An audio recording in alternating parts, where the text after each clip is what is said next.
O tua mafi ko e mau tamai tai ngata ai a Fiona. O mau ho holo i ho ao ke o atua e whawheta i bea mo e whakamalo. Toni. Bea mau lawe ai. Tu ke mau ai haiwi. Ke whai ho whina ngalo. He koe ni bea mo e kahau. Ko e mau lotu ia i he huafa be ho alo.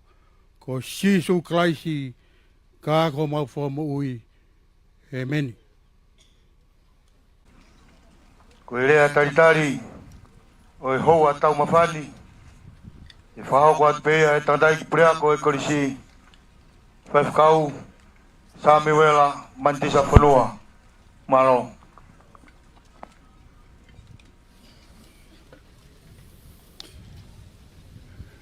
Ko e mea te pūe, ko e te tau tolu ai o tua. Tapu mo e awhio ai o tua ko e tamai, alo, lau marie. Tapu mo e kere Tupou a koen. Ko e whonua pia mo e lotu. Api ko Toloa. Wa me tauhio e KOLISI ko Tupou. Tapu ki e na awhifio. Tui o Tonga, Tupou ono. Mai tahine kuini na naspau. Tapu ki tama pinis kalauni. Tupou toa ulukalala. Pinisesi kalauni. Mai whare o hamo heofo. Tapu atu ki e pare mia Tonga. NOPELE whawhanua. Mai HOU'EIKI. Tapu ki tangarai ki Palestine o siasi. Pia kore ke u whakamalu ai pe mua e TALAFEKAULAHI e aho. Pia mohono whekau. Ka tā ke u whakakato atu e whatongia koeni. Si kau ngā ue pia mo e ngāhi whamiri. Tama pinisi tau whahau man bataongo. Ka mai whanau ako. Ai taritari LOTOHOUNGA ia mo oni. Au mo a fifio. Koe tui pia mo e kuini o Tonga. O mo haerea e whalau hele ni o a tā koeni. Ko hige whakahounga. Whakakato ai whatongia o e siasi. O ko sia e KOLISI ko Tupou. Ai tau ene te au onongo fulu. Malo. O tau tuku pēa e koloria pia mo e whawhita. Hange ko e whekau. O tau tuku mai pia mo e saione. O ai manawahe. He koe te tau tolu pēa e o tua. Au tau whawhita i pē. O tua pēa nā ne. Whakatoka mai ai hala whono ngā. Tālu pia me he ulua ki whā. Ia whanonga mai ai pē ai KOLISI ko Tupou. O hange ko ia ko tau KATOANGA. I he hoa tā koen. Kai ke aha mea ia e mo ua. E he kau tau i whanau. Ko hui ko e whei TAUMAFA e hoa tā koen. Kau mau kau whataha pē. I he tuku kolori ia. O whakalao lao e o tua ai aho. E lawe mai hao no. La a pia mohono mama. E hulungia e whanonga. O tau whai taimi pia mo i tāniti. Wau haka i e langko tau. Ko hui ko no. Whakakakato e ngāhi whatongia. E ongo e fihi e aho. Ang maulau monu mo lau tapu aki. Ko hui e ko awhio atu pou. Waola e si ngāu e koeni. Na e whakahoko he tūnga mātua. Ko hiko e tokoni ai pureanga Australia. Ka mau whakawhitai ai. Tai lelei foki. Lord Maafu ka maa. Lord Whawhanua. Lord VAEA. HOU'EIKI pia peheki he. Kau minista. Mo tol kotoa pek mo whafafonga mai. Ai ngahi whanua. Whengawe aki pia moe. Pureanga pia peheki he apia koni. Mau fia ke tai leleki mo tol.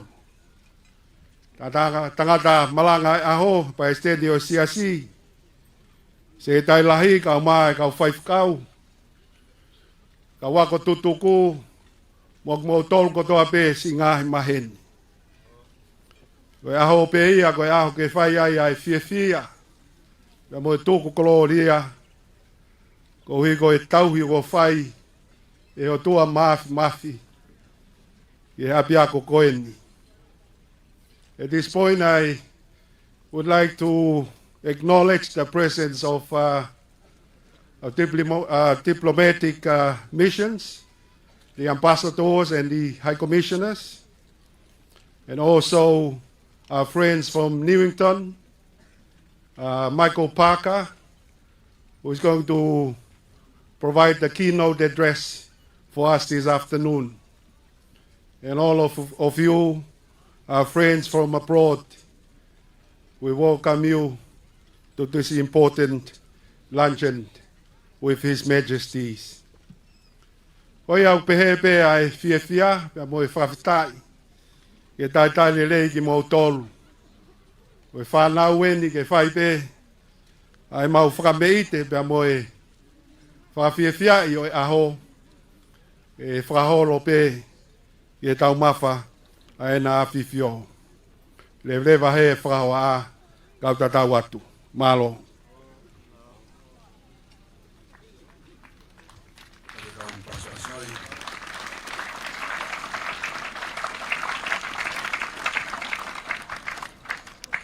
Koe FALEALEA taritaria o e TAUMAFA HOÁTA o e ahon. Ni whahau ka tuia he tangatai ki pure ako. Longlong fulau ka maa mong ke loto. Moimoi atu. E poaki atu ai ki whamei te koeni. I polkala mai o e aho te tau hoko atu ki ai. Koe whamei te o e aho. Koe whamei te ia ai council. Pua te pure. Ai koe siko Tupou. Tamoe ako LOTOHOUNGA. I whakahau kwa pēia he sea e council. Lo tangi o wau nuka nuka.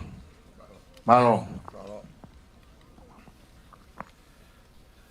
Tapaki a fia o tua mafi. Whatapu atu o mo afifio. Ea kokore whamaremore ke uhu whanga mua i he whatapu kakato. Ko a whaki. Tangata hei o waiki tua kai ata ke whakahoko atu pe. Ko e aho tātau o e tau kua osi. Tau teo ni mahiwa e KOLISI na tau hen. Pea whai pea moe tapa tahene whameite moe tahene kuini moe PTA. Pea na o whong e pea whai tūtu ne tangatai ki Palestini o whakahoko mai koe tauni.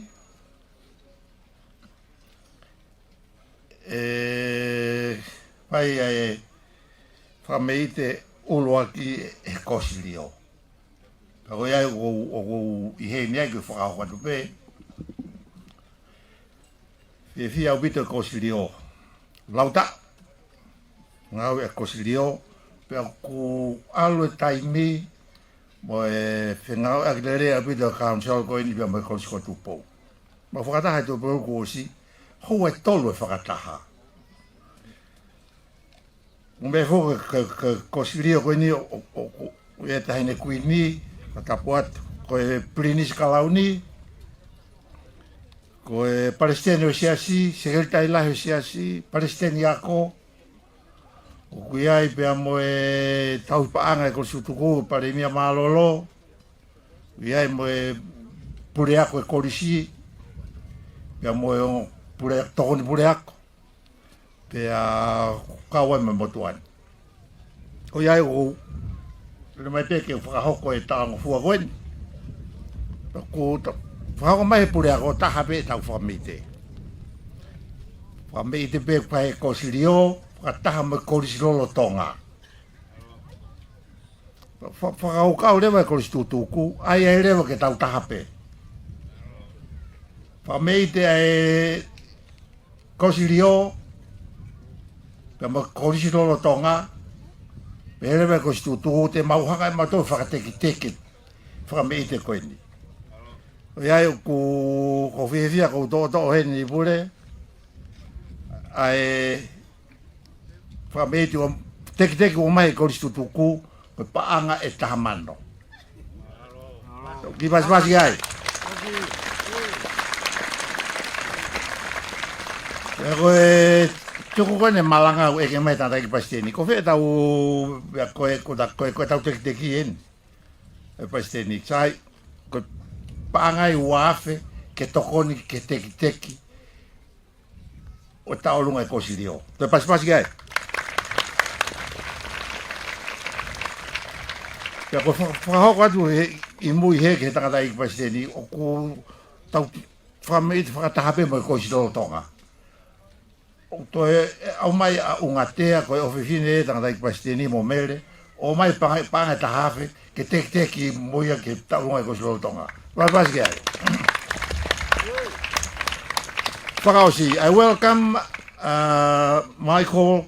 Michael Parker, the headmaster of New England College, he is a member of Tupou College Council, as well as David Malford. So we are very happy to have you here at this time. This is our function for this occasion. Malo obito.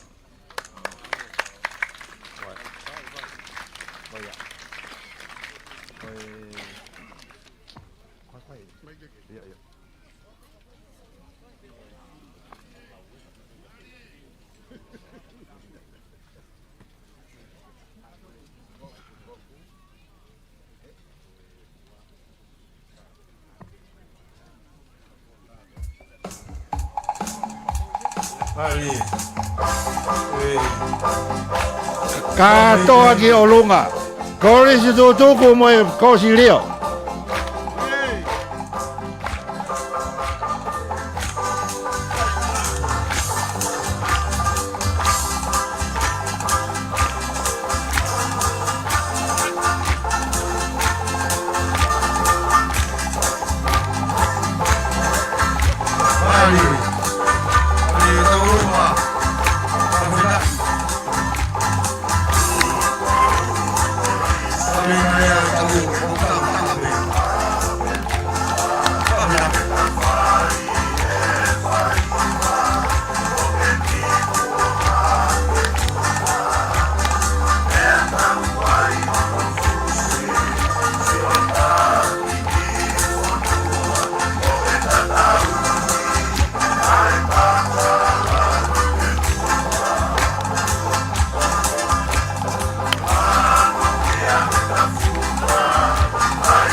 Kami te uaki maha ka toki e kosiria. Kami koe e mea kai lotangi. Wā nuka nuka.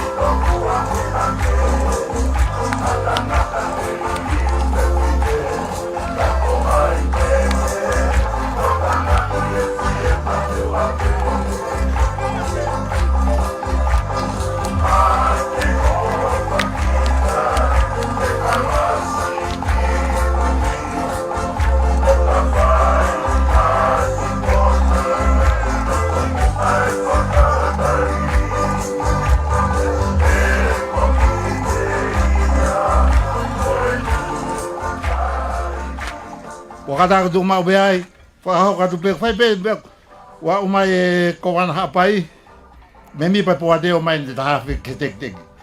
O moka me mi pa poa deo mai ne tahafi ke teki teki. Ho wadu,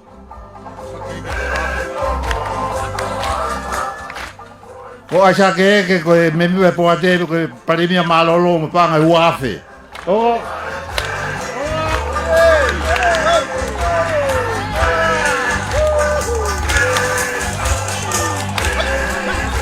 Ang ibo ko yan mo miya magayo ek pare miya malo o sa keke. Kako tahape ka umini ba o poate. Nilava mai. Miya mo ni ofa ko pa nga iwafe. Tebe poki ke Tonga ka ko suku. koe tahin taulunga, o fine to kon pure tek te tiki panga tahafe, tokoni mo ye ke pakameite koe ni. Oko, Mari.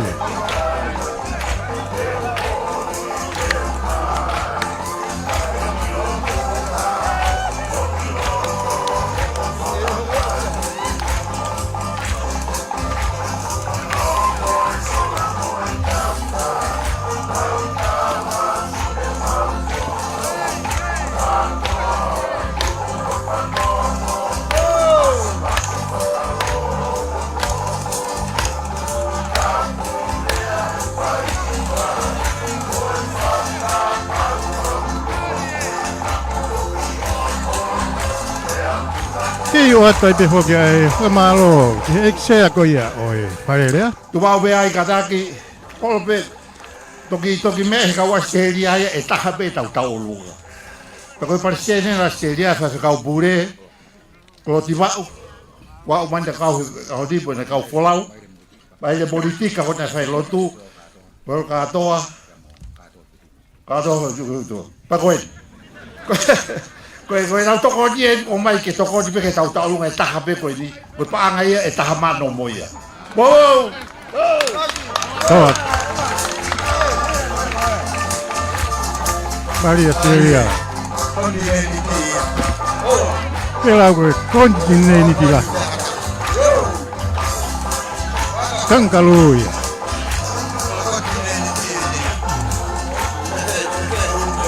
Tai pe FAKAMALO ke eksea FALEALEA lot VAEA pe hoki he TALAFEKAULAHI ko ia ASITELELIA ki Tonga ni pe fialahi ai kau tahani iho mo papaanga kai malawa ke tau tau hulu ka katoa tu ai ngai pokalama ko ni ka konu kato ngai ko tau teo no no oi kolisi ko Tupou ihe ahoni talu mi ane me kamata ni pale lotu tawa ok helo kia ko tiweti pea ihe taimini ko tau hoto mala e fala o hereni Alo. Tata do pas mai. Ako lolo Tonga. Pas gede lah. Te ai. Wia. Tapeta. Ufano atu ke ngo teni ti ko ke na pas. Mo ka ta ko pas mai talunga ko ni. Ka to liu me ai. Malo ta volunga. Malo e ofa.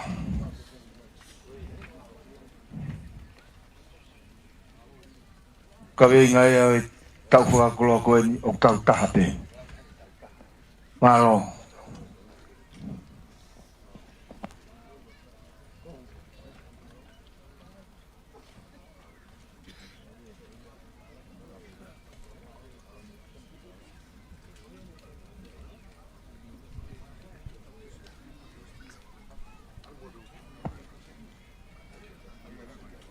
Lavai ai whakameite uluaki pea opo atai pe ai whakaafe pea moi taitari e tonga katoa Paula ka maamo ke loto.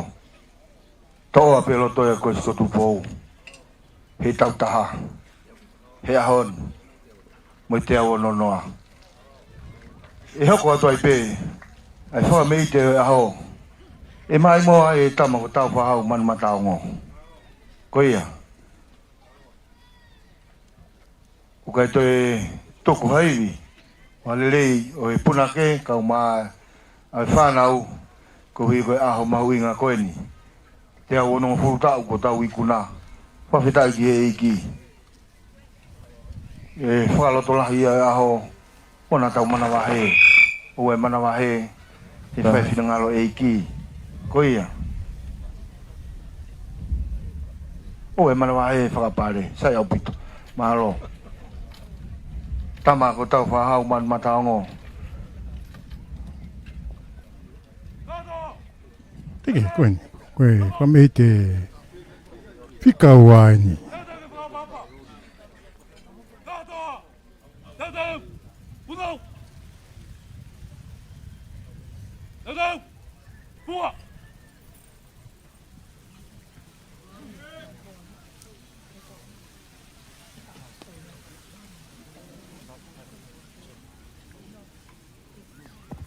Mari.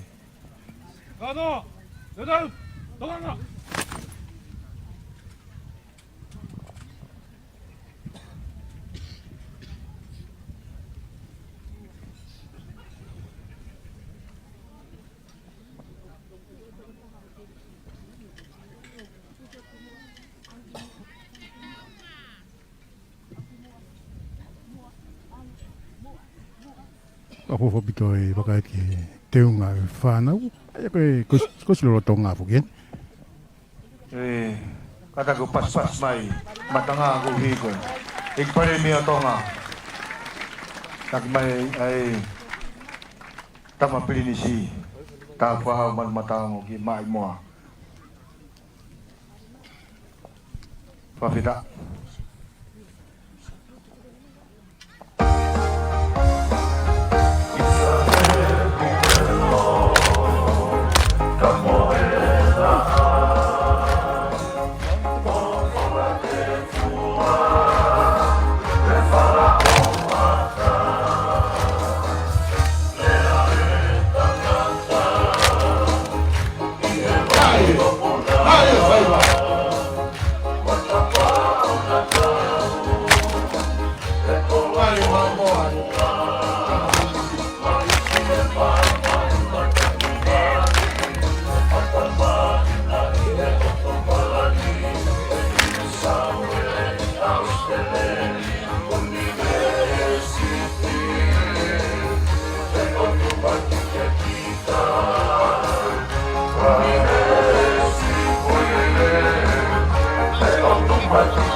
Tonga, Tupou,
Whawiti ke wakai atu ke whanau nau teunga. O nau teunga, kui kona nau teunga ako, e ai mo e sisi lousi, ke a pe hoki i he papai wha.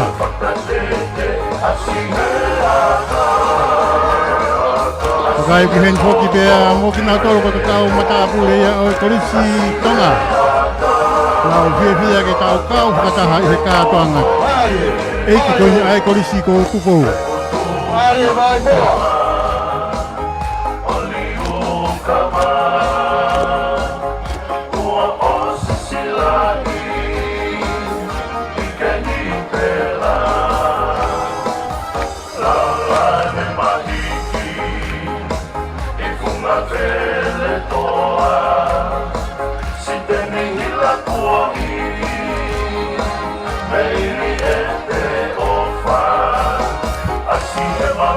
Kahit gue tama prinsip na inusiman matang. Koi yang itaki mai faiwa koi ai kolisi lotonga.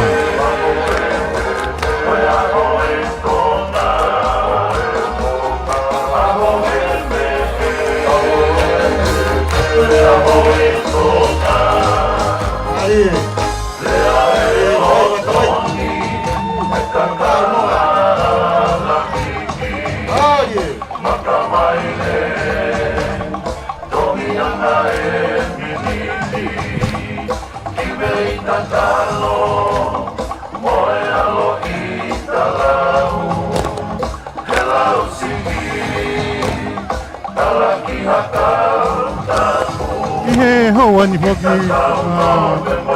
malu lele ya tito apini. Fala o hereni.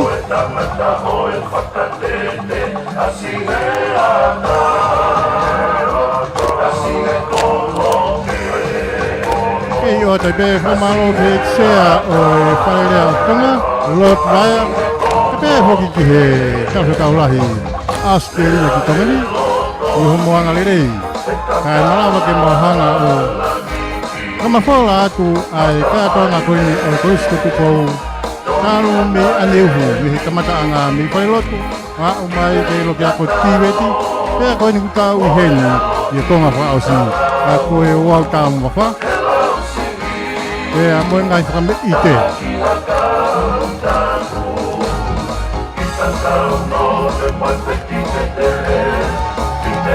Maari e te wakai ke kolahaka e whanau.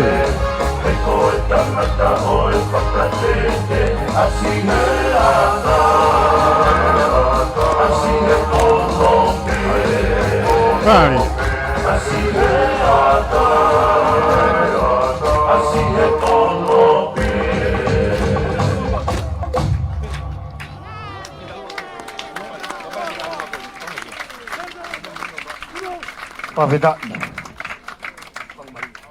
Pavita e whakamaringi me wharelah. Rotonga e mai moa e tama plinis tau whau man mataongo. Kua utaki mai ai whakapare.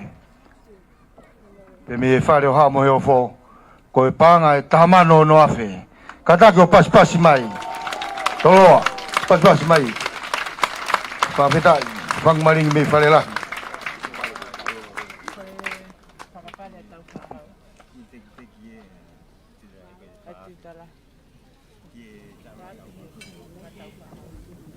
Pea taki mai me moe whakapare ai tangatai tiu talahi i e tama pilinisi tau whahau koe panga e whaafe kataka te paspas mai pe Toloa i whai kumari ho tau ni ma ke paspas a data pe tonu koni papetai e ofa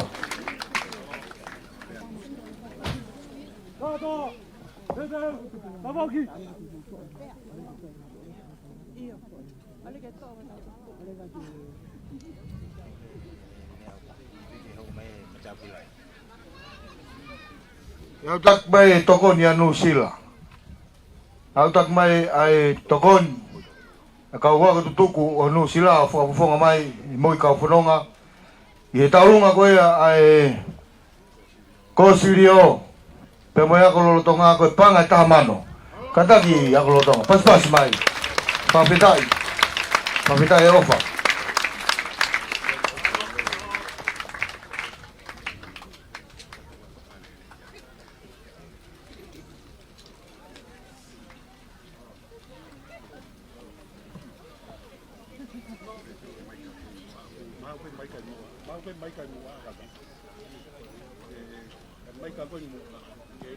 Ya, itai mini hangi dia ko tau hoga tini ki he rea. Ki he keynote address ai ko e whahako Mr. Michael Parker.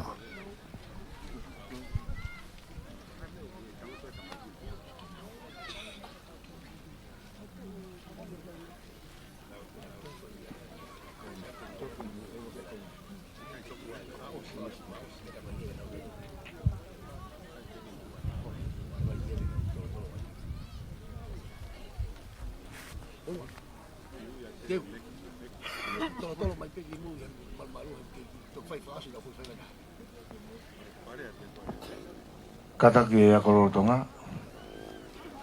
I whatataena te tautoki i un mamari e pegi mui, te tautoki whatamai i whamei te whaosi. Kata, whoki o mō ngai whare, o whamalmalu ai. Malo. Ake he lawa te tau whānau. Ki mārolo te teo ki he whamei te whakaosi a nai ani. Ka i he tōku e programa hoki tau hoka tingi he rea. Moimoi at pe.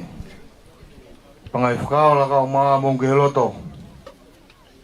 Ka tau hoko atu mua i e programa e ahoni.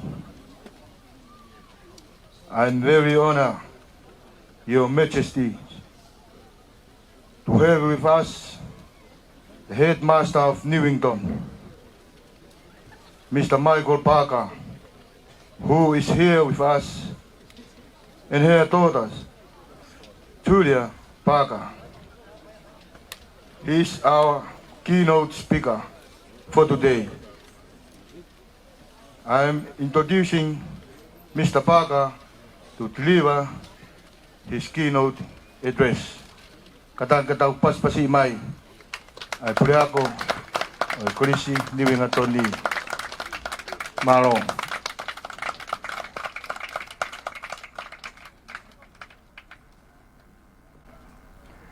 Your Majesties, distinguished guests, the staff of Tupou College, and also the boys of Tupou College, it is wonderful to be here, and it is an honour to represent Newington College here. So from the staff of Newington College, from the boys, and particularly from the Tupou boys from Newington College, thank you for having us. It really is an honour. I'm honoured to speak. I am relieved you didn't ask me to dance earlier. That would have been much harder. I might have a go a little bit later. I'll see how we go. But our two schools were begun by the same towering figure, James Egan Moulton. And Moulton is like our parent. And like any siblings, I think there might be a little bit of sibling rivalry about which child, which son he loved the best. So I had a look through the history books to see about this, and I find that Moulton spent 3 years as head of Newington. Then he came to Tupou, founded the college, and spent 30 years here. I found that for us, he wrote some policies. For you, he translated the Bible. He wrote hundreds of hymns. He translated Paradise Lost and Pilgrim's Progress. He started the SOFA system, the music system. For us, from the Wesleyan Church, he accepted money. And for you, he raised money. He went to Australia multiple times and did these backbreaking tours of Victoria and New South Wales in order to raise money for his beloved Tupou College. For you, he also risked his freedom and his life. When people in the 1880s were being arrested, beaten, and even flogged for attending Tupou, he continued. He stayed and he never stood back. And then he came back every 2 years, every year, even after he was retired, and it was a big journey back in the 1800s. And then his son became the head of Tupou College. So I think on every count, you win. You are the favoured child of Moulton, and we will just have to accept that. So in John chapter 4, verses 20 to 21, it says, "If anyone says, 'I love God,' and hates his brother, he is a liar. For he who does not love his brother, who is seen, cannot love God, who he has not seen. And this commandment we have from him, whoever loves God must also love his brother. So it is an expression of loving God to be able to reach out our hands to each other, reach out our hands of brotherly and sisterly love. And this can be seen as one of our ways of loving God. And there is so much that we can see and feel to love about Tupou College. So from sibling to sibling school, the warmth of your community is incredible. And I'm not just talking about the temperature, I'm feeling quite hot in my jacket here. But the warmth of the community. We flew in at 1:50 on Thursday morning, and the hotel van didn't come, but the person who did come was Sam Furner, the head of the college. And that's an extraordinary act of generosity. And then he drove us into Nuku'alofa. And I said to him, I really hope you got a few hours sleep before you came and picked us up. And he said, no, I was working on some policies, working on some documents. So he'd been working very hard for Tupou. And when you think about the scale of what he had to organise, it just shows the spirit of his generosity. We love your music. Your music is extraordinary. The choir and the band must be amongst the top for schools in the world. It is the best I have heard. It was spine-chilling this morning at the service. We love your rugby. I must admit we're a bit intimidated by your rugby. We don't like meeting your forward packs, but it is something that we just admire and see your skill and see your tenacity. We love so many of your students who then come to Newington. And just to name a few, there's Apai, Francis, Mordecai, Daniela, George, Kupu, there's William, and others who all are at Newington now. And that is something that we so appreciate and love about Tupou College. And another one is the fact that you have taken on the HSC. Now, there are only 2 schools outside New South Wales that are not international schools that have taken on the HSC and all of its rigour and all of its difficulty, and Tupou College is one of them. That makes us as siblings, as brothers, so proud, and it is something that as siblings we love about what you are doing. So, as part of going on to the advisory board of Tupou in the last few months, I've read the 150th anniversary history. It's a very big book. It's about 460 big pages. And the authors, some of whom are here now, were working with the sources from the time. There was something I noticed in the opening chapters, or the opening half, that I'm really pleased is no longer the case. And that is, it felt like the stories overwhelmingly of Australian and English men. Moulton, his son, and then there was Reverend Wood, and there were Tongan people who were clearly standing with them, standing beside them, working every bit as hard, if not harder. But they were sentences and phrases, not chapters. I'm really pleased now that that is reversed, and it is as it should be, that the stories that will be told now, and the stories of the 160th and the 170th and the 180th, will be the stories of the people who are guiding Tonga now. That is Folletti, that's Sam, Asalua, Simon, Taniela. We've got Lord Tangi and all of the board. And that is exciting, and that is as it should be. Newington will be here always to help, but we come to help humbly. and in the spirit of friendship and in the spirit of conversation and in the spirit very much of dialogue. And that's how we do it, and that's how we keep wanting to do it. And there is so much that you here in Tonga and at Tupou teach us. We feel we get as much out of the relationship as we feel we give. Cameron Quince, the housemaster or the head of house of Tupou House at Newington, and Tupou House is in the Tupou building at Newington, he says too that Tonga and Tupou just give so much to the spirit and the fabric of this school. And some of the things I can see about that are the way in which people can see time. Time, in my head, is not a pretty place. It's chopped up into half hours. It's chopped up into 10-minute periods. It's chopped up into 2-minute periods. If I think there's 3 minutes before I leave my office, I think, oh, I can just do that one more email. And this is to the detriment of my family, of Julia.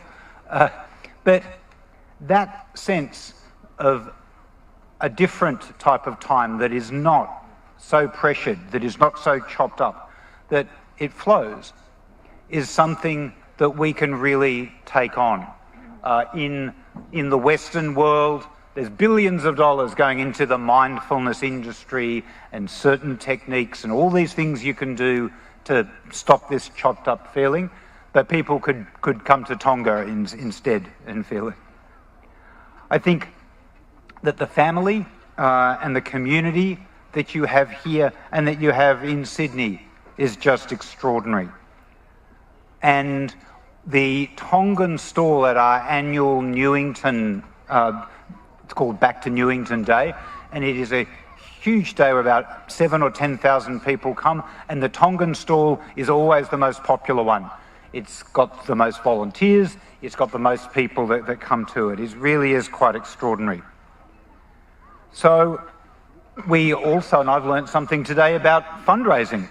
For those of you that were with FALEALEA, just over at the opening, I have learnt about fundraising. I have learnt to say to people, do not be afraid. So thank you very much, FALEALEA, for that. I will be taking that into many meetings. And as two schools, of the many, many schools that there are, that role of education as siblings, as brothers, is something that we really, really have in common. And it is such a fast-moving world, and if you just allow me a minute or two to think about what we need in education in this world where AI is coming at the speed of a freight train, what students need, we think, are the qualities of the mind, the qualities of the heart and soul, and the qualities of wings to help you to fly. I want you to imagine, if you can, the symbol of Wesleyan Methodism and the symbol of John Wesley's family, which was the cockatrice. A cockatrice is like a dragon. It's got 2 legs and a bird's head. And I want you to think of the mind, the heart, and the wings as the wings of this figure. And that can be every student. And if you think of what is in the mind, it is the importance with all students to be able to be curious, to be amazed at the world that is around them, and to be endlessly wanting to know more, to understand more, to be like a big antenna taking in how extraordinary this world is.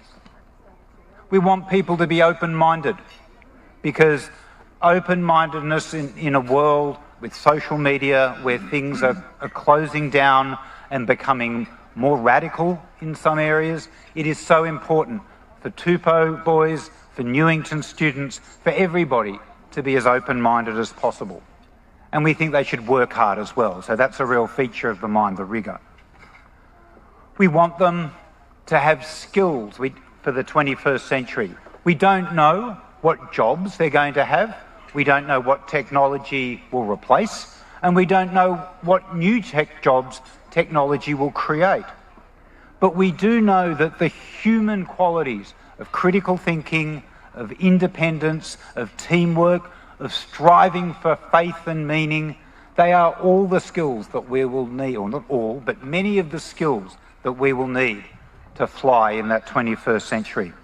And finally, the heart, and that heart and soul to have courage, that we believe to have integrity, and finally kindness. Kindness for each other boy in the classroom, in the boarding house, in the chapel. That is a feature and that is a quality that we think that if every child, if every boy has, the world will just be such a much, much better place. So in conclusion, I'd like to thank all of you at Tupou and your Majesties for the honour of having me speak in your presence. I'd like to congratulate you for turning 160, for 160 years of brilliant, exciting history, and may your next 160 years be even more extraordinary and even better. Thank you very much. Pasipasi mai ko ako tawina siya ipemehe pre ako kolisi niwe ngatoni. Thank you, Mr. Parker. Pangai FAKAMALO. Pamole at pe. Koe whakameite te tau ki hoko at ki ai koe whakameite ia ai matapule lahi kolisi ko Tupou i tau wanoa wano.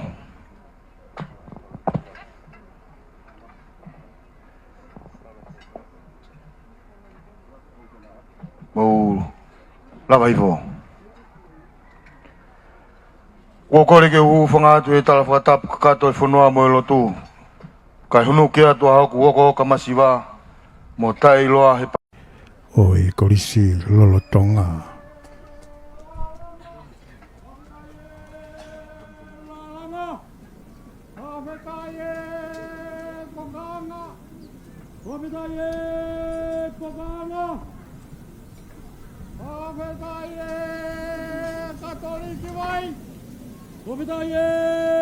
Katoliki vai. Pavetaye fungani pupu. Pavetaye fungani pupu. Pavetaye fakalangi-langi. Pavetaye fakalangi-langi. Pavetaye tekelangi. Pavetaye tekelangi. Pavetaye ngawe. Pavetaye ngawe.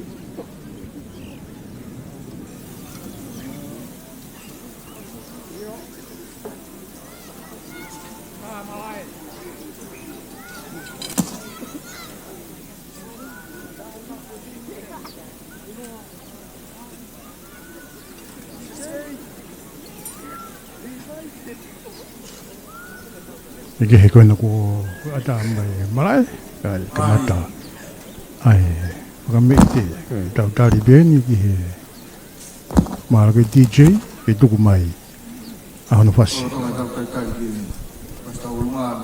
Tau taki mai te mea te vitaunga ai panga e tā whewa ngeau koe te kia e whakapare ke te vitaunga he whaiva koe ia mo e nga tau toki liu mei ai katako pas mai. Pas mai.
Te fika waena. Tabela.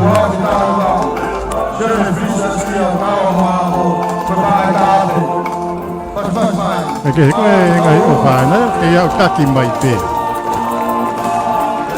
Kai tai mini ko e au ngai ai mata pela hi ko ia ai kolisi ke tauni. Taki wano tai vai pe. Me punga ko te au e pe. Al pe ma ke ka wola. Pe panga ta ape. Pas mai. Malo mau panga. Oke, kasi mana ngai kau tak ko ia me kai tau kimu a.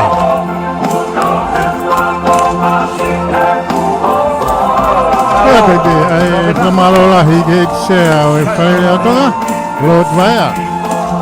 Pe hoki ke TALAFEKAULAHI ko ia ASITELELIA ki Tonga ni. I homoanga lirei ka lava ke kapaanga e tau kamafola ko ia o ahoni.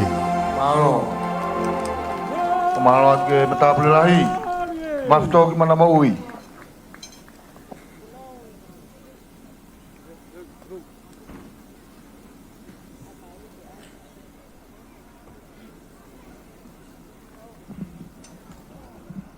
Berdegi.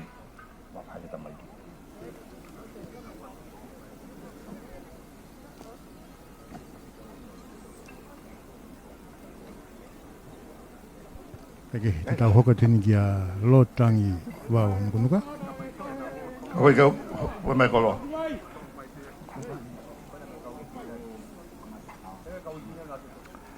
Pangai whakaola, whakatulo OATU.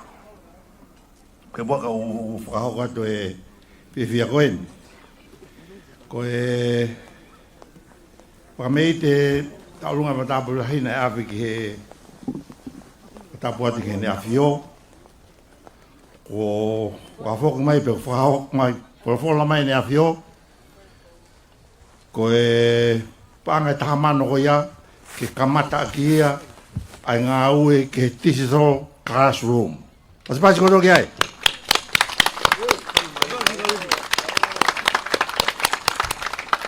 Ia, koe koloa koe ni oku, ai tamai ki, atu mo ia whakafoki mai mo ia, ke tauhia koe koloa ai kōsiri o.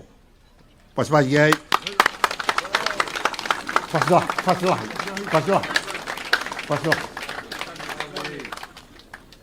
Ato e whakawhetai mo e whakamalo atu ki he wāwhiwhio. Kamatai pe tua ke ngā ue mo mea ke digital classroom wa bongi. Ku me kau ngā ue mo whakakakato e palani, kai hoka tu ngā ue ia. Alo.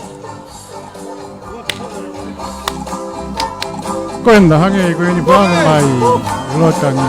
Kamatai pia bongi ngā ue ia.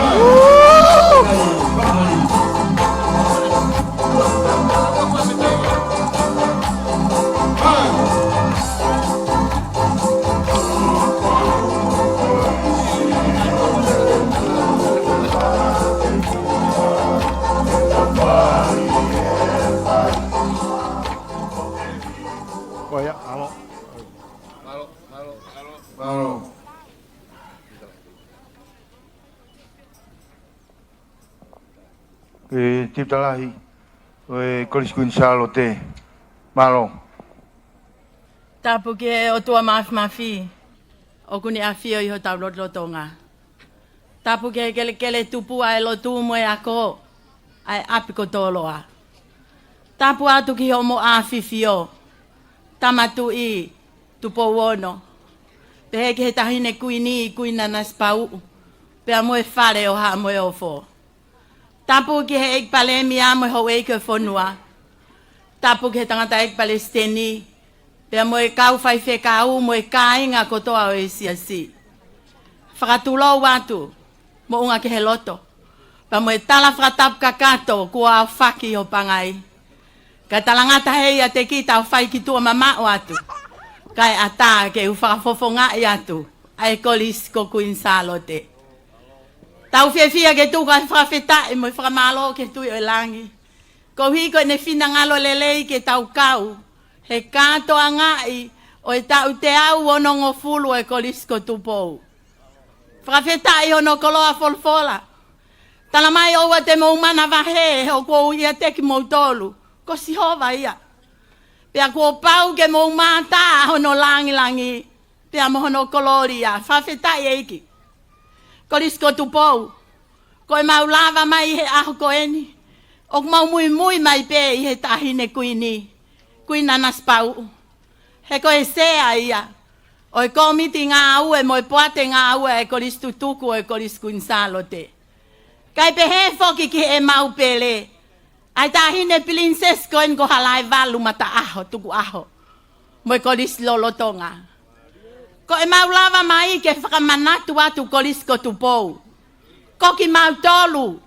Koki mau tolu ho mo kau ngā whanonga lele i taha i he mama ni. Na e tuuni ki aia e kau taki o e siasi. Kua lava e ni hono tau e te au i he tauni. Amana ki e ni ke tau katoanga i a he seni turi o e kolisku insalo te. Pea oku longo katoanga pe ai api ko mama loa. Pea mo nuku alofa kotoa.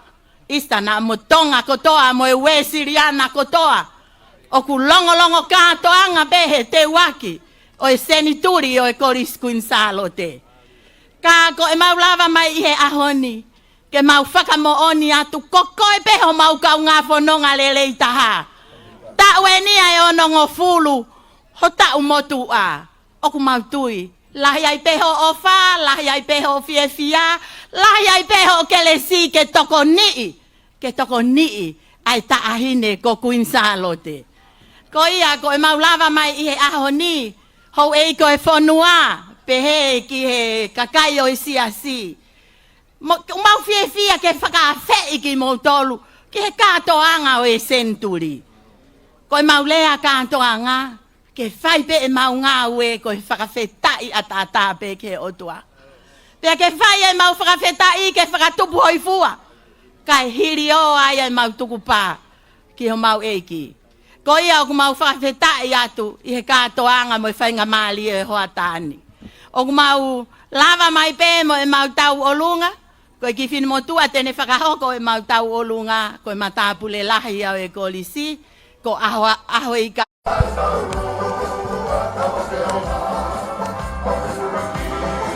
Taki, whanau wako lulutonga. Whanau wako na wuki atu ke nau lava tu loto. Hili te wani ka tau tāpuni ia. Katoanga e honi. Whanau wako lulutonga kotoa pe. Katoa mai ki loto malae. Mari. E kwa kai ti heni mo e. Kau matapure ko ia. Ai kolistonga taki mai be maftoki manamoi. Ako e nau kaunga popo mai ki he katoanga fia ko ia ai kolisi ko Tupou i he ahoni. I he malae whala o hereni. Hangi koe ni lawe ki ani nai e ki whine moi ni whakoi tau karunga. Tapu lai pia ai kolisi kunsao te.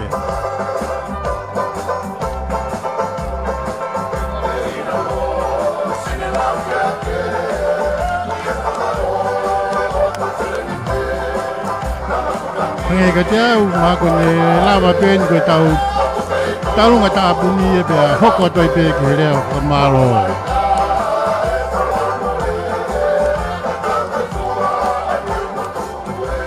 Rua toi pe ai whamalo lahi apito. Ki he eksea whai reo Tonga lot VAEA. E pe he whoki ki he TALAFEKAULAHI Australia ki Tonga ni. Ki homoanga ofa kai lawa. Ke mauhanga tuku atu ai katoanga koe ni kakato talumi ane hua o mai ki hoani. Malola.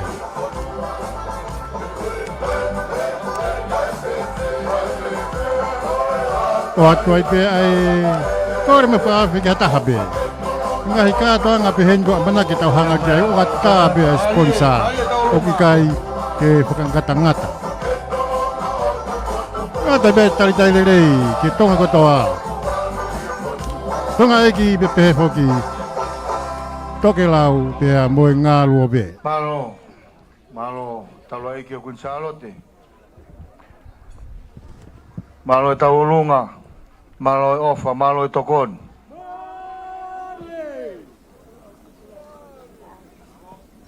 Lolotonga ai whakameite a taula eike o kunsalo te wautaki mai ofa me mei tapukulolo me Tupou high school koe panga e wafe koe fie tokoni mai moi ofa mai ki kolisko Tupou katako pas mai pana wako Lolotonga ku kataki mai lewa kiloto.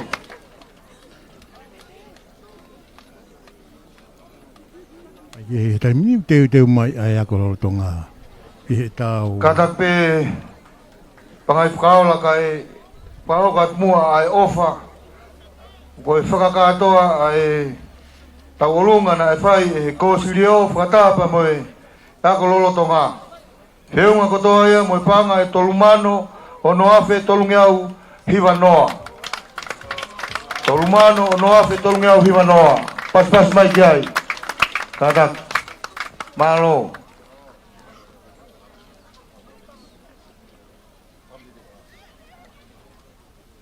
Pangai whakaola, whamole more atu.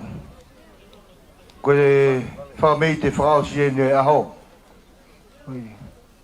Whakao kua tuea e tau whana wifi.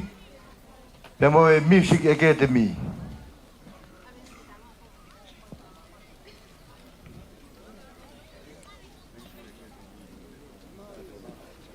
Pea moe Performing Arts. Tare kita elo niu. Pea moe whaifukau te waknus.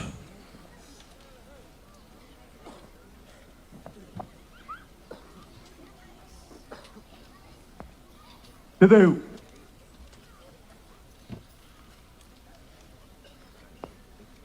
Te teu. Tafoki. Toloa. Teu ki e whaiwa.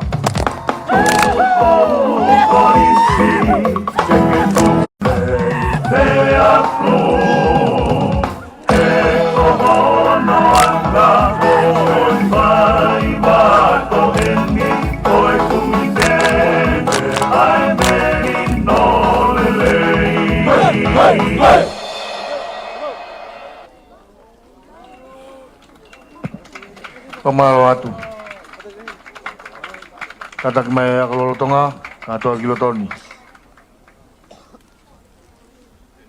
Pamalo atu pangai whakaola. Kone lawai e ngai whakameite o e ahoni. Pamole mori ti tau hoka toi peke tau polokalama. O e whakamalo, mo e lotu tuku e aho. E tātai ki paisteni te vita koloa i hawea. Malo.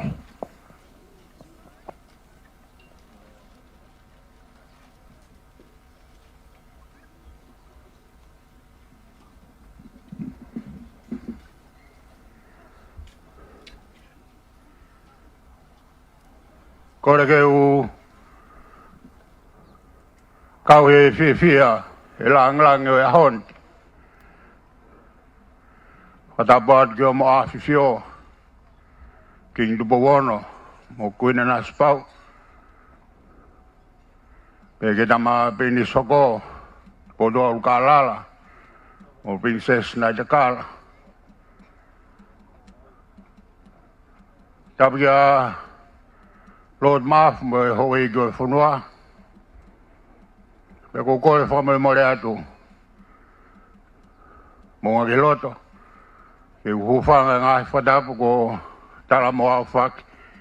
E katoanga tau te wono o fulu. O korisko Tupou. E o fio ku hapai atu e fia. Tai fia tu kua. E mawangoi mau manu ia. E tauhi whatongia ku omia iki mau tolu. E siasi. E mai koristo tuku. E pou. E ofa. E whakamulumalu ku whai e a Fiona. O i kai ngata heki i KATOANGA o e honi. Ka ku whai mawai be. O whinangalo ke lelei. Ai tauhi whatungia o whai he korisko Tupou. Ahoni ku mauto e Mata mea tau whewa I ho mai moa. O whinangalo lelei ke kamata ai hoko atu. Reo mau whawhita iai. Maro e mau koloa. Koe mau lotu ke monuia. Ai whare o Tupou. Ke hoko e langi maari e. Ai o tua mafi. Ko hi ko Tonga mohono kakai. Peke I tuku pā I pe KOLISI Tupou. Pe whai pe mea kune maheni ai. Ko teke langi o ia Fiona mo whare. Pe mautoi ko e whai e whatungia ko e ni. Ko e ako e hako tupu e whunua. Whai ako maule rei taha. Ko e konga ia e mau whababatu. Ki ho whinangalo. Ho whinangalo ofa hokakai. Pea mo whunua. Te mau kei whita au tui beheni. Mātua whai whatungia. Ke hike langi o Tupou ka mai whare o hamoe o fo. Ke ako ia hako tupu e whunua. Ia ngahi whanga maari. Ko hike nau mau muui. Mau muui tongani. Mau muui tua pureanga. A sina mea. Ke nau mau muui ke muui tangata. Koe mau lotu ia. Koe mau amanaki. Hike I hoi fua I pe. Ai tua mafi. Ki ho mo whare. Ke moe ka hawa tonga. Pea te whamaro HOU'EIKI. HOU'EIKI NOPELE ai nea whio ka mai pureanga mo whare harea. Mo mutoru kulawa mai. Ke tau KATOANGA hon. Maro. O mau whia. Eka teka taha e ki pula koe ni o hikai iaha. Ha whainga maari e ke tanu maki. E whai bea e mokosia be velahia. Ka ko mau loto aki ke pou ki ngawe. O whai ihe KOLISI mau whawhitai lahi. Pehe me mau o whatu. Ke ngai whatunge o to be mau whai kui koe whunua. Pea mo I pureanga. Ka maro lahi ke sekeitai lahi ka mai kau whai whakau. Whakau pure. Kau whakafonga rawa me New Zealand mo Australia. Pano mai pe I kare. Maro ho mo rawa mai. Ngahi ako anga o tau heni. Ngai mātua me kau tau whanau. O mo ngāwe ko tō pe tau whakamaa o pōpo ko tō pe ke taha o tau wai waka. Peu tau arofi ai pe ai whatungi ani. Peu tau tui ku koloa ia. Ai KATOANGA e honi. Tau lai ko Gonzalot. Maroho te hawe me nukarofa. Whakalaka mai he ngahi apiako ku whakawheao atu ki Kolomua. Pakai ke awhi atu he whangamana mo ui. O whakamana atu atu ho mo KATOANGA ke kina autoru. Kake ongo sia mai pe ki Toloani. Ko whakafonga ea te koe sutuku. Moi koe Tupou. Te mau o atu. Pe au meha mau whainga maari e ke aha mau ki whaiva. Moha mau ki rea. Moha mau ki pōlotu. Ki ke ngai mahino koe kaunga whanonga lelei. Ai KOLISI Tupou. Kau mau talao whātai ne kuini. Te ue KATOANGA e senduri. Ai KOLISI Gonzalote.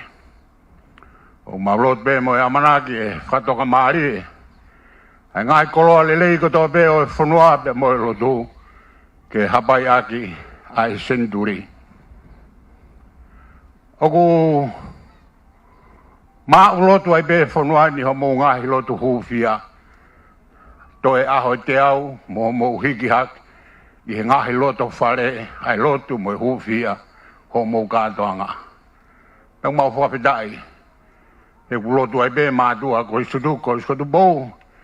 He ngai hoa lotu o whamaha pōpo ki ai KATOANGA. O whata pito ke kau pureako me ngahi ako anga. Punga mana mo ui. Maroho mo wawhi mai. Peu tau whiwhia mo whakawhitai.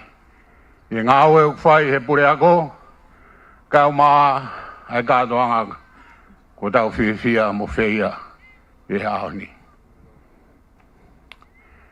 Ko i tālunga whoka e ko sirio, nei huinga hano mau maafana ke whai, e ko tau ko si nei whai e tahi nei Princess Karauni, nei Takara, Lady Mawhena i taurunga, ke tokoni ai mau mea tokoni ai KOLISI. Panai huinga ai maafana e ko sirio, ke ai e mau ki tālunga, ke tokoni atu, ki homo whatongia. Kau kai whoki whia tala mai he sekreitare ko sutuku e whai mea ko ia. O loto pēa ke whakalongolongo ke nau mau katoa, e whu katoanga e honi. Ko ia, koko tai pēa ku tala tutuni. Kātā ko sutuku, mō ki wahe whakalotu, mo taine princesi ke tokoni, ke mau mea tokoni ke iloai, a tau whahao manu mataongo, pēa mo ia koloro tonga, koe hape ho mō wahe, ke nau whia maari e pē. Kau tau whaambe ke tau pōpō, e ngāwe ko taki mua e tulu mafua, o e whare o Tupou, e pōpō mo tokoni, o whai, ke korisko Tupou, ka maa e kau wako. Tau e hongo fulu ko hiri, nai omi ho tau whekau. Pea nā tau tāri pē, i he marae koe ni, ke tau whai ai whirihia mo e riri. Pea tau whanonga mai.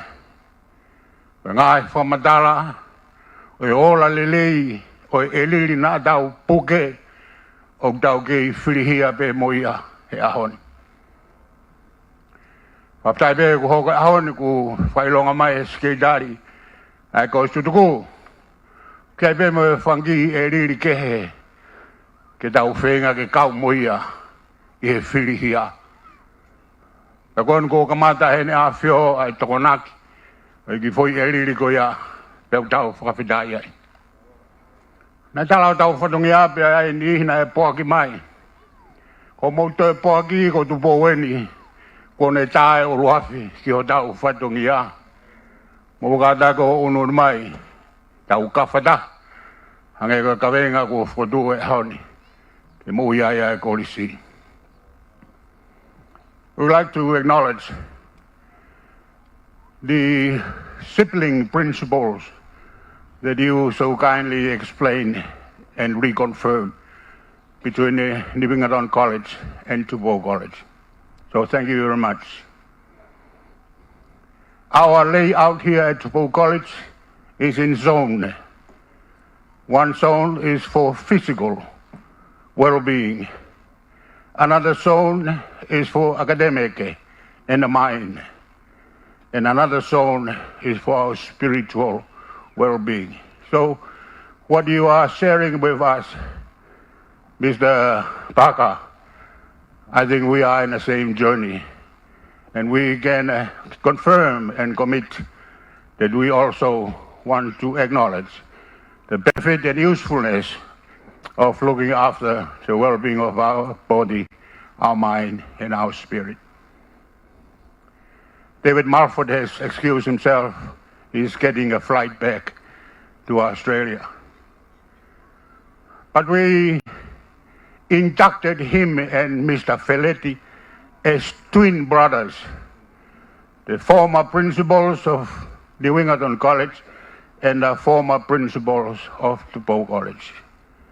We refer to them as twin brothers. A lot of questions to be answered about the concept, but we are happy that they both look after the international stream to its successful status it is today. But we want to ask you, Mr. Barker, to be brother with our principal at Tupou College. So we can refer to you and Mr. Fonua as two brothers of Nibingadon and Tupou College. In doing so, I'm sure you have the wisdom to guide Mr. Fonua in this endeavor that we are so committed to in leading Tupou College and in program of studies to an international standard. While you are here in your daughter, we wish you enjoyable stay. And when you go back, take back our love, take our greetings back to New England, its staff, and also its students. We cannot thank you enough, Mr. High Commissioner. We hope this time next year we'll come back. We want to say thank you again for joining us and being part of Tupou College. And all of you, our non-Tongan speakers, thank you for coming. Thank you for celebrating the anniversary of Tupou College. Of our topic, kaya tau tutuku, awe ki tau tolo he o tua, whakaf ki tau ngahi abi, whakafo ho tau wiwi, hoko atu, ai tau whiri a moeriri, ki maue lang-langi, mo kloria, o mo unga, i tau mo ui. Ki whakatau lot, kata ka wifi, bes whakaosi pe koe, ono ngea o maono, eki, te uhiwa pe ofa, aho, me boka doa, te whai o whakahiki ki, i taimi mo i tāneti.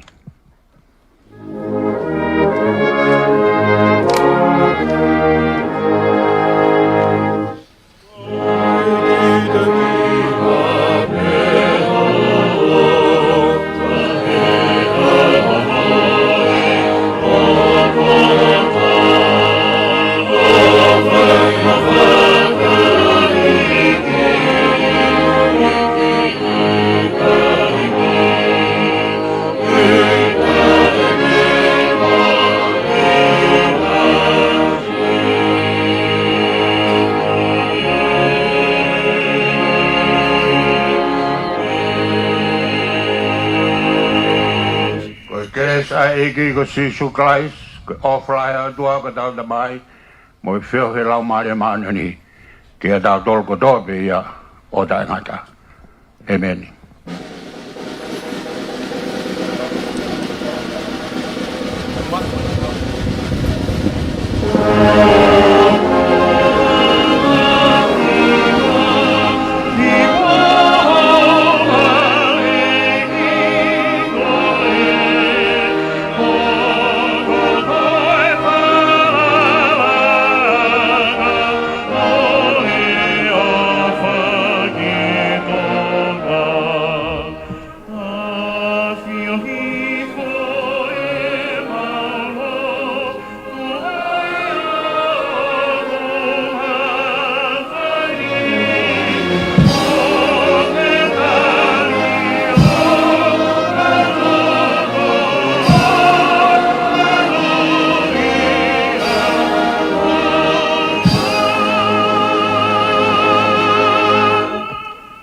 Ai a whakapapa tolu, i whawharangirangi a hoga i hau e whanua.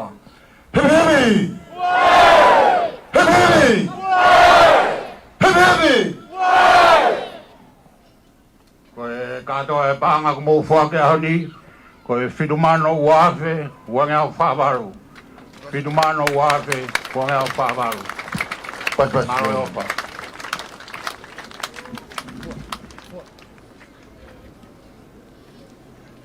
Ko he lama ka katoia e tau katoanga whiwhia goia o haoni me he kolisi ko Tupou. Aia ko hono katoanga i goia hokosia goia o e ta o te au no noa goia ai kolisi i he ahoni. Kua whalanglangi foki ko e na awhiwhia ki Tupou no pe pehe foki ki taine kuini na naspau.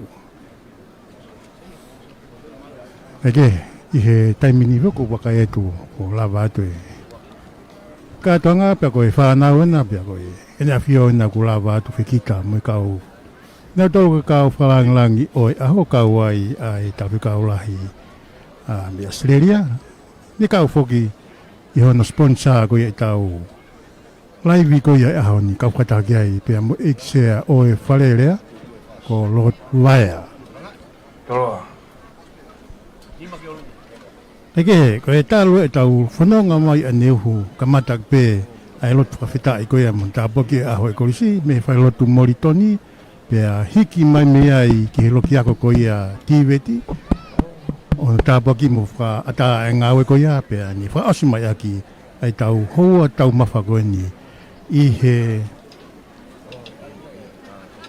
he loto tata koe ia whala o here ni i he nia i Toloa. Ke he ate pe whamalo lahe pito ke a tiki mo tolu kotoa ni tau kau ngā kau i he proklama hui ngā koe ia o e ahoni. Pea koe na, wakaet pe koe na api whiona. Pe wholofola i pe mo o ki nau tolko ka kau maalunga he whonua pe whoki ki kau taki. Pea koe ni kuri wake atu ai haere. Taki ua mai pe. Na ike taki tolka te mo taki ua mai pe. Papu e whare.